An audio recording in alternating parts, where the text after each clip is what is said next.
New Buy Sell Keep Avoid is back for Game Week 11. Yes, a new game week brings new transfer tips for a new week, so hopefully we can conquer the game of FPL once more by choosing who to buy, sell, keep, and avoid once again.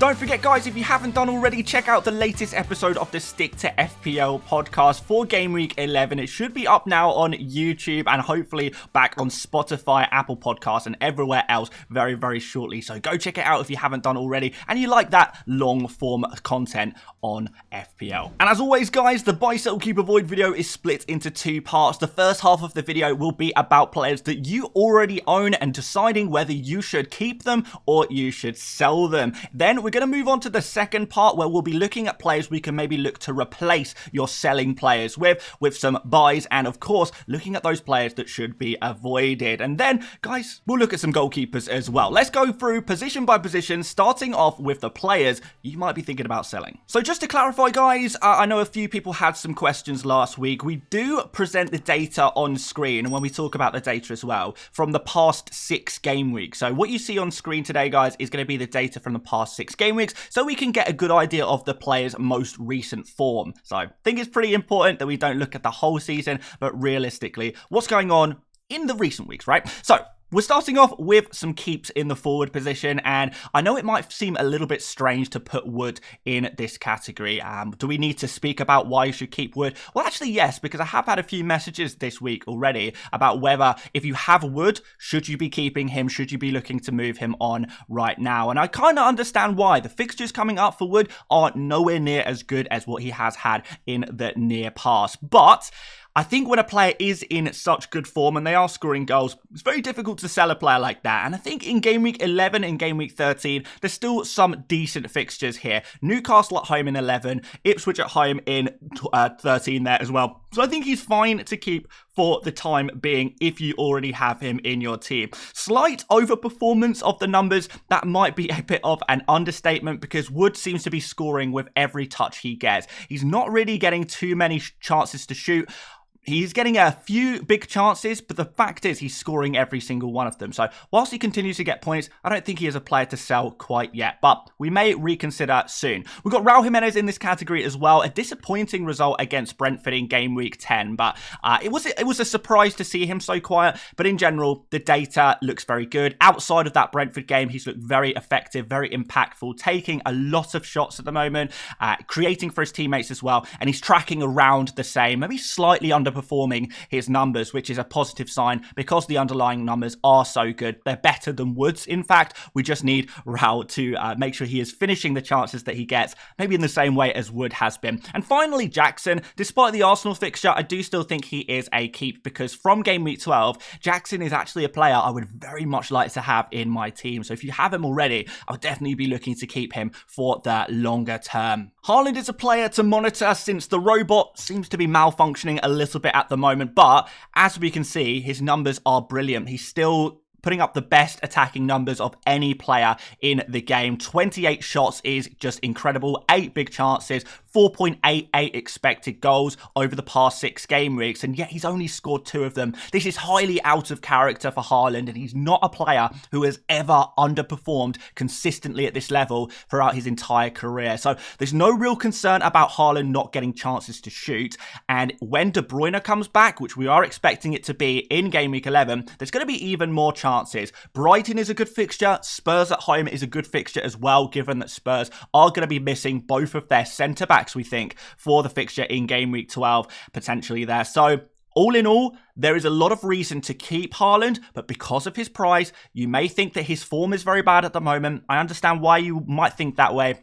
It is okay to sell him as well. For me, there is no correct answer here. If you want to keep him, that is absolutely fine. If you want to sell him, that is absolutely fine as well. I know you probably want me to say he's a definite sell or he's a definite keep. I can't do that, unfortunately, because of his price, because of what you can do with the money you gain while selling Haaland. Actually, there are some very valid reasons to sell him as well as some very valid reasons to keep him. But what I will say is that I don't think he will continue to underperform in the way he has been doing recently. He should be getting back to his old tricks very, very shortly. There's just never been a time in his career where he has underperformed at this level over any sort of period of time. So we should get back to the usual stuff very, very, very quickly if he continues to take as many shots, have as many chances as he is doing recently. No reason to think that this is going to continue forever. Welbeck is also on here. One to monitor. I think he will be okay to keep. I also understand a sell ahead of the Man City game. One concern with Welbeck moving forward is minutes when the fixture schedule does get a bit busier. João Pedro is obviously back now as well, so that could cause some questions around Welbeck's minutes. But again, he's another player who is performing at the moment, so there's no real pressure to sell him. Delap, numbers not so hot. Huge overperformance. Don't think it's sustainable, and the fixtures in the next 3 aren't great. I would be starting to consider selling Delap if it wasn't for Spurs' defensive issues at the moment that they do have. If Spurs had those two fit centre-backs, I would probably be looking to sell Delap, but I think actually you may be able to keep him. So one to monitor there. And Watkins, another player to monitor. This Liverpool fixture is tough and he is quite expensive. He has been blanking over the last few game weeks as well. We do have Crystal Palace in 12, Brentford in 14, which is okay. But overall, is Watkins good value for money right now? He is not getting as many chances as Haaland. He is not as good of a finisher as Haaland typically. And yet he is a very expensive player as well. Doesn't have the fixtures in his side either. So I think more reasons to sell Watkins if you had him. Vardy, I would look to sell if possible. The next 2 fixtures I do not like. And again, he's another player who isn't putting up insane numbers. So it's not like we've got a lot of evidence to suggest that he will continue to score well in these more difficult fixtures. Not that he's been scoring amazingly anyway. He's been doing fine, but there's lots of great options to go for at the moment, and Vardy is definitely a player that could be sacrificed. Havertz, again, another expensive player who is underperforming. Fixtures not looking good for him. Chelsea away, Nottingham Forest at home. I don't really love these fixtures for any player, really. So, given that his performances have dropped, I think Arsenal are struggling a little bit without Ødegaard, who could be back soon, to be fair. He is back in training, but still some concerns around Havertz. I'd be fine with moving him on. I think there's some other forwards that we'd be looking to move to very, very shortly. And after the Southampton game, I think it's fine to now sell Calvert-Lewin if you haven't done already. Yeah, really disappointing FPL asset. A career underperformer, and the numbers, they're nothing crazy anyway, so a fairly easy sell, I think Calvert-Lewin is at this point. Midfielders to keep, Saka and Palmer, although I don't love the matchup in this next fixture with these two players facing each other. From game week 12 onwards, I would love to have both Saka and Palmer in my team because I think Saka has actually been very, very promising in these games where Arsenal have been struggling. Saka still looked really good, and we're looking at individual players to score us some FPL points. So I think it's fine to keep Saka. I would even be looking to buy him in the near future if you haven't got him already. Palmer, same situation. From game week 12 onwards, he's pretty much going to be a must-have.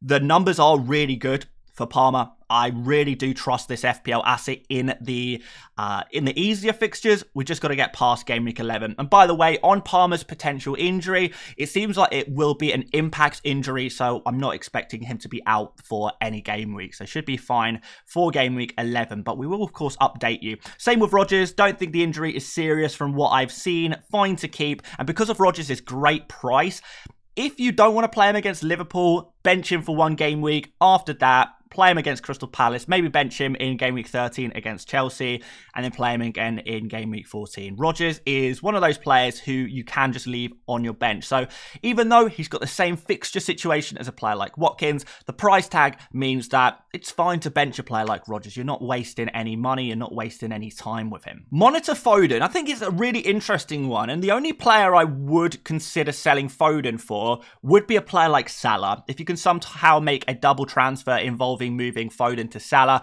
I think that works really nicely. But outside of that, Foden's numbers here, really good actually. 13 shots, 0.74 XG, creating a whole load of chances for his teammates as well. You can see 2.48 expected assists in the last 6 game weeks, 3 of which he has been a substitute as well. So his numbers are actually really good if you can get some game time. And actually, when you compare Foden to a Saka or a Palmer this game week, well, Foden has the better fixture, so would look to keep him if possible. McNeil here is maybe going to be a monitor. The next 2 fixtures are pretty good for him, and I trust him more than someone like Dominic Calvert-Lewin. Madueke, Monitor, you could maybe sell him ahead of Arsenal, but I think he's actually a decent pick from game week 12 onwards. Maybe not perfect, but 6.4 million, decent value for money. And Smith Rowe is our final monitor. I do think the fixtures are good, but the performances, I mean, he looks good on the field, but his numbers aren't anything particularly good right now. So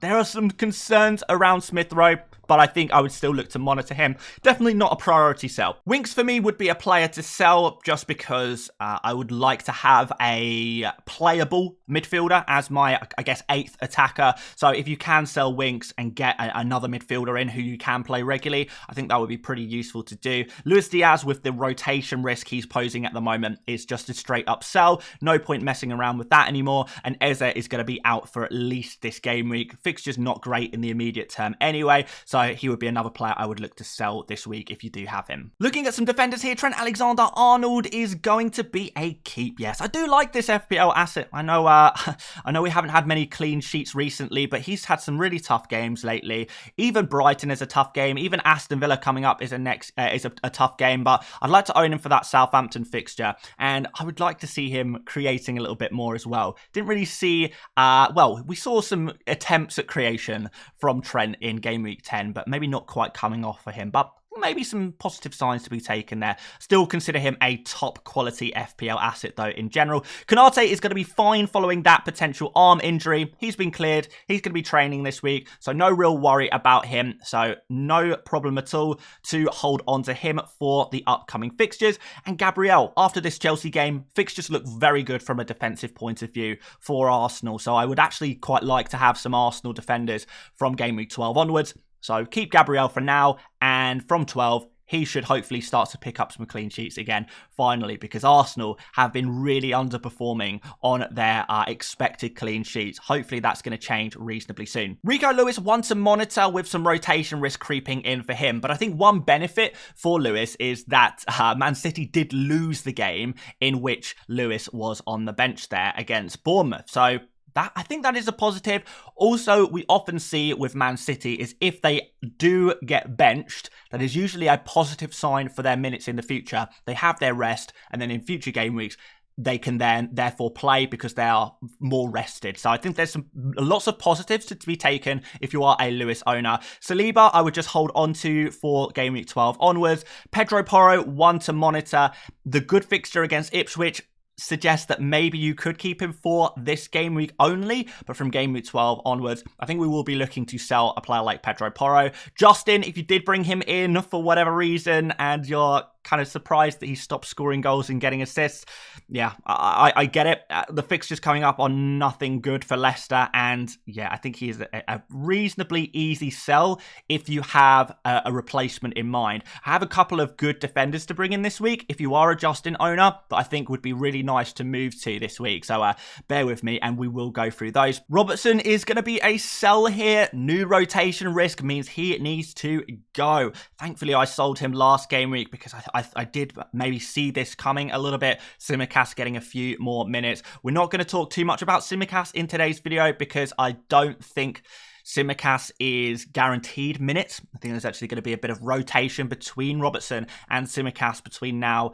and maybe January. So one to worry about, I think. If you do have Robertson, I would just sell him and deal with the headache. A couple of Liverpool players, Robertson, Luis Diaz, now rotation risk. Just get rid. These Liverpool players are quite expensive, so we can't really afford to spend all this money on those rotation risk players. And at the bottom of the list, I've got Van der Ven because he is going to be out for this game week, and the fixtures from 12 are tougher, particularly for a defender. And I'm also going to put Romero here, because even though it's not confirmed, it's not verified yet, it does look highly likely that he is going to face some time on the sidelines as well. I don't expect to see Romero or Van der Ven back before game week 12. Could be even slightly longer than that. So for that reason, these Spurs defenders are going to be sells. Pedro Porro just about survives despite the fact that Spurs' defence will be so weakened just because the fixture is Ipswich at home. If not, Pedro Porro would probably drop into this sell category as well. But I think you can afford to hold on for him for one more week. If you have those other Spurs defenders, maybe not so much. And by the way, guys, if you are finding this video useful, interesting, entertaining, please do make sure you do drop a like. It massively helps out the channel. And do subscribe if you're new around here as well, as we present the data just like this every single game week. Okay, we maybe know who we're going to sell now. Let's have a look at some replacements for those players. And straight away in the buy category for the forwards, we've got the Wolves boys at the top of this list here as they face Southampton at home. Now, fair warning, guys, I think there is going to be jumping on points for players like Wolves assets. If you want to get a Wolves attacker in, now is the time to do it. If you can't do it this week, I would probably wait until game week 14, 15. Because actually after game week 11, I don't think these fixtures are necessarily slam dunk fixtures, particularly for a team like Wolves who don't score too many goals. I can't see them scoring more than 1 or 2 goals against Fulham and Bournemouth and even Everton there, to be fair. Against Southampton, it is a little bit easier. The ceiling is a little bit higher and you can count on Cunha's goal involvements to be there or thereabouts. Slight concern on Cunha's penalties because Sarabia played last game week, but if there's no Sarabia, there's no He-Chan on the pitch, Cunha should be the penalty taker there as well. Underlying numbers are not amazing. He has been overperforming here, but the fixture is very, very good, and that definitely lends some favour to the likes of Cunha. Strand Larsen actually putting up better XG numbers, but worse XA numbers. So Strand Larsen more of a goal scorer, Cunha more of a creative man in this team, with Strand Larsen playing slightly ahead in the Wolves system as the central striker, with Cunha as more of an attacking midfielder, second striker kind of role. And Strand Larsen coming in very, very cheap at 5.6 million as well. He's a differential. I like this pick, but again, after game week 12, don't be too surprised to see a reduction in his output. But Southampton at home is certainly a great opportunity to get off to a real nice start with a new transfer to your FPL team. And Raul Jimenez, still a player I would very much consider. Still think he is probably one of, if not the best value for money picks in the entire game of FPL right now, because his numbers are just so good. His form has been good as well. He looks good when he's on the pitch, with the exception of game week 10, I suppose. And the fixtures are nice as well. Palace, Wolves, that Spurs team, if they're still missing the centre-backs, and then Brighton in 14 in this short to medium term for Fulham. This is a really nice time to own Raul Jimenez.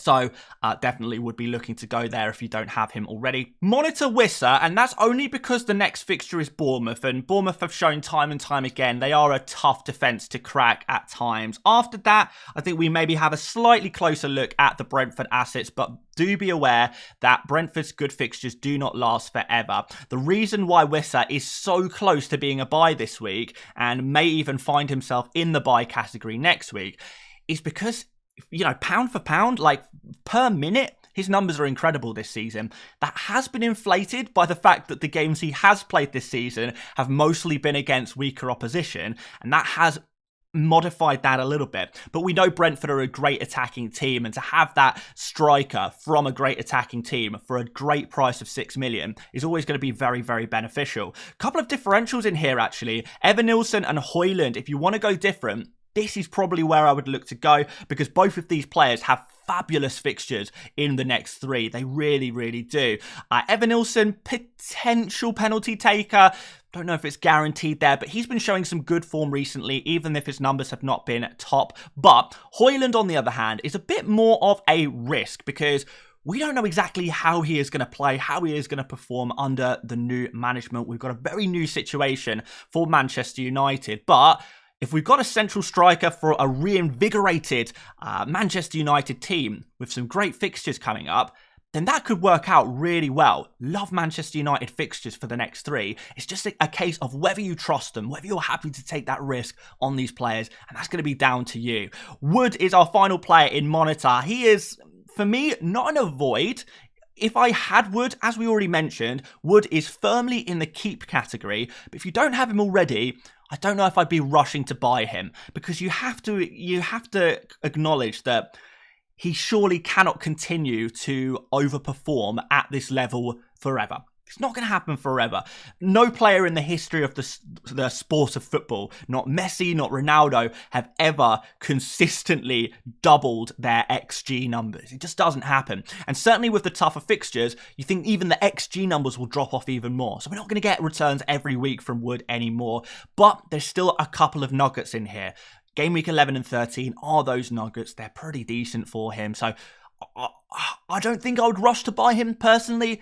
If you have him, like we mentioned, you keep him. If you don't have him, maybe think before you buy. But that's not to say he's an avoid. Welbeck, I would not buy this week. I would give him a couple more weeks if you don't have Welbeck already before going in on him, just because of these fixtures and maybe creeping doubts around rotation risk. Solanke, this is potentially controversial. I think if you were to buy Solanke, you would be buying him for one game week only. You'd be buying him for game week 11 and then looking to sell him probably in game week 12 for someone like maybe a Jackson or a Watkins or an Isak. There's lots of good options from game week 12 onwards, and I'm not sure Solanke is worth that 1 week punt. I know he got a big score in game week 10, but we do have to remember that outside of that one game week, in general, not really putting up the performances that we were hoping for from him. And Isak would not go for him ahead of this Forest fixture. Forest have proven now that they are one of the best defences in the league.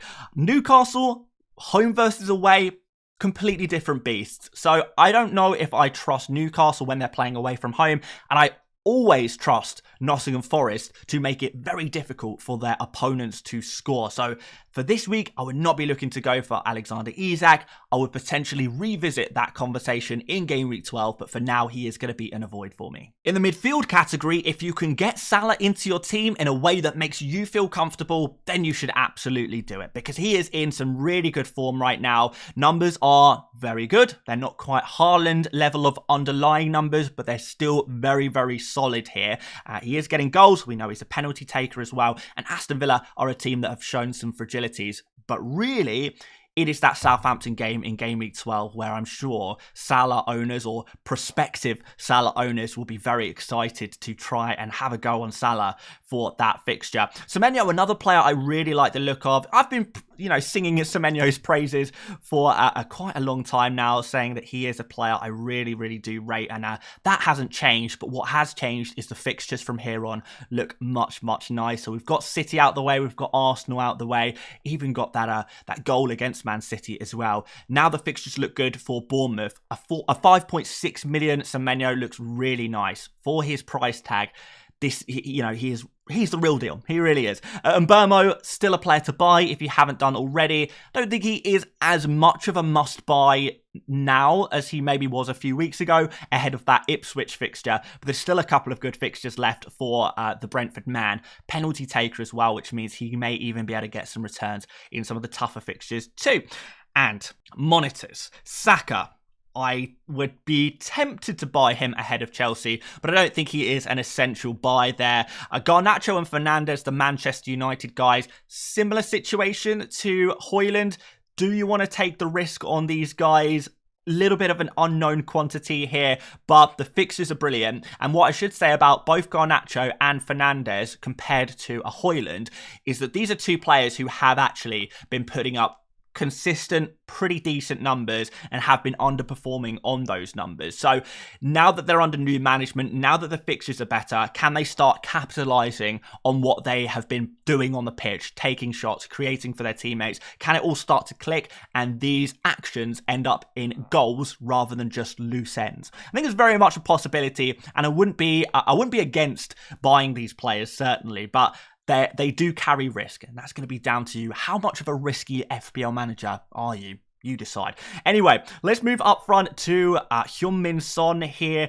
Well, I say up front, he's been more of a winger, and another fairly disappointing performance in game week 10. I know he did get the assist, but what really concerns me is his XG numbers, his shooting numbers. They're really, really low. So against a team like Ipswich, who you imagine will sit back and not allow Son to counterattack against them, Is that going to prove some difficulty? Now, Son is a game state player, which means that if Spurs do find themselves a couple of goals up, 2-3-0 up, at that point, Son's counter-attacking ability will be unlocked as the opposition pushes forward.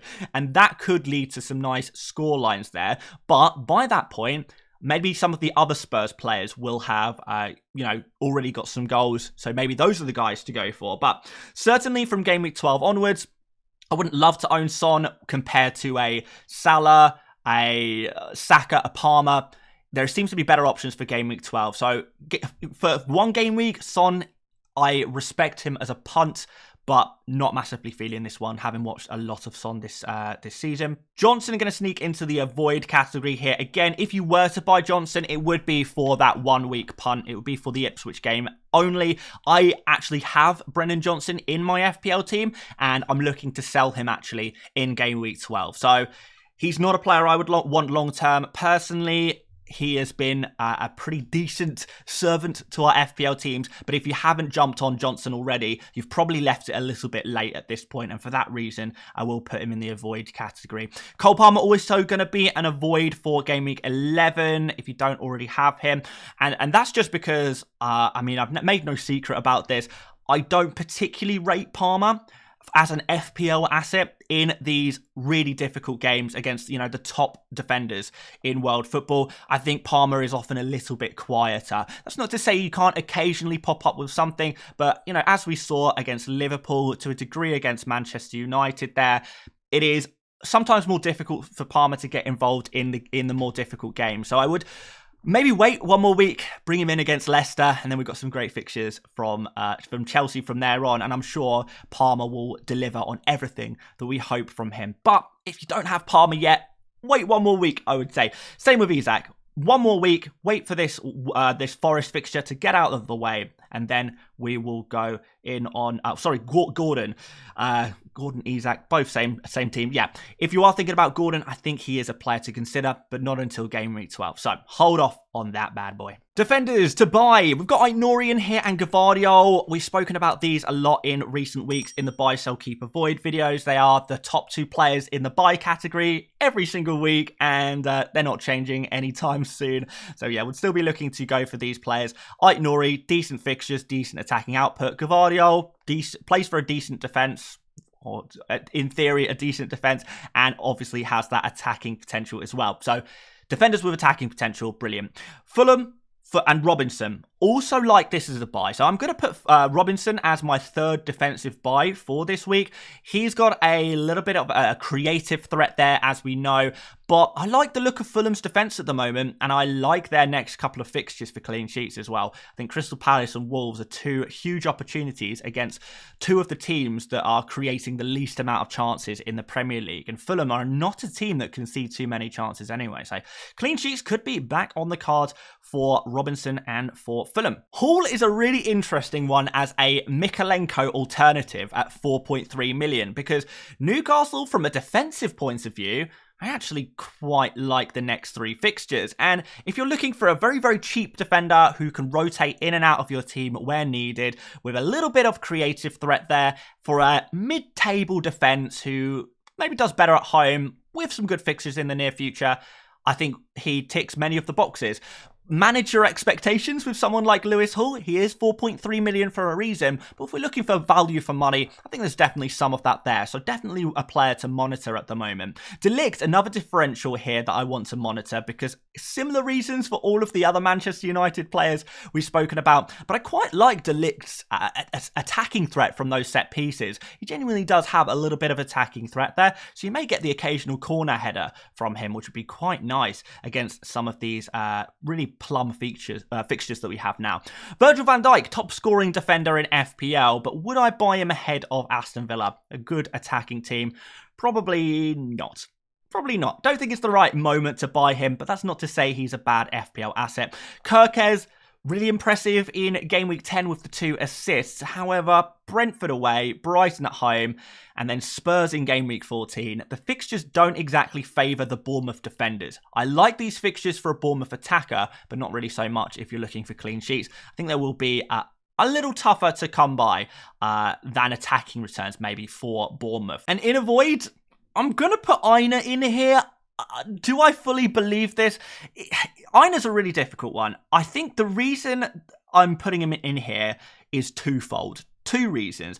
The first reason is because I don't love the fixtures for Nottingham Forest. Certainly for a defender, I don't love the fixtures. I do like the Forest defence in general, and if I was on a wild card, I think I would include a Nottingham Forest defender in there as a rotation defender. But if you are bringing in a Forest defender as a rotation defender, is this the week to bring him in? Would this be the week that you would play him? Maybe, but not definitely.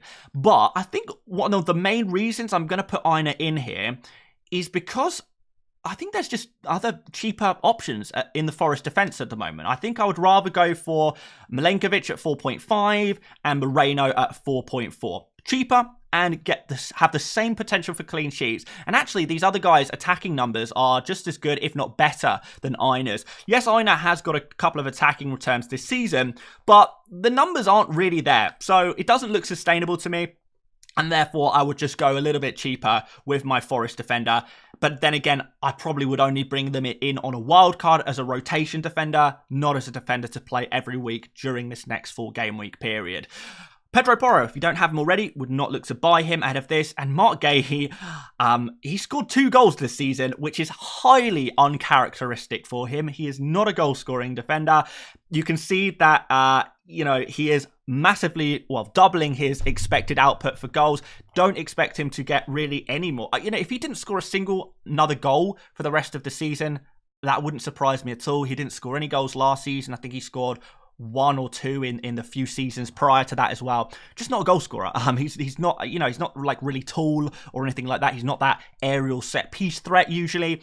So it's surprising to see him with a couple of goals here. And I think it's an anomaly, and I don't think it's going to continue. And outside of that, what are we looking for? Clean sheets?